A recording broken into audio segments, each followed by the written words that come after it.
আজকে ফটিকরায় বিধানসভার অন্তর্গত ৪ নং বুথের ৬ নং ওয়ার্ডে আমাদের ভারতীয় জনতা পার্টির মনোনীত প্রার্থী শ্রীমতী কৃতি সিং দেববর্মার সমর্থনে আমরা বাড়ি বাড়ি প্রচার করছি।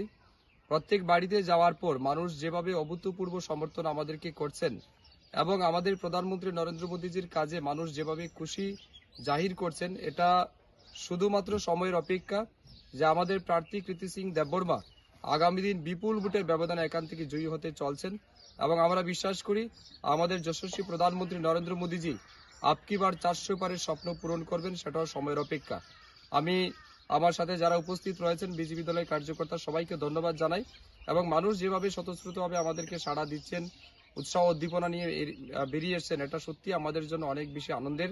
আজকে সত্যি মানুষ মোদীজির নেতৃত্বে ত্রিপুরা রাজ্যের বর্তমান সরকার মাননীয় মুখ্যমন্ত্রী অধ্যাপক ডক্টর মানিক সাহাজির নেতৃত্বে যে প্রশাসন চলছে তার কাজে মানুষ ব্যাপক খুশি এবং তারই এক প্রতিফলন আজ আমরা যখন মানুষের বাড়িতে যাচ্ছি সেটা আমরা লক্ষ্য করছি। তো আমরা বিশ্বাস করি আমাদের এই বিলাসপুরের এবং ফটিকরা বিধানসভার ৪ নং বুথ আগামী দিন ভালো রেজাল্ট করবে এবং আমাদের প্রার্থী এখান থেকে বিপুল ভোটের ব্যবধানে জয়ী হতে চলছে। নমস্কার।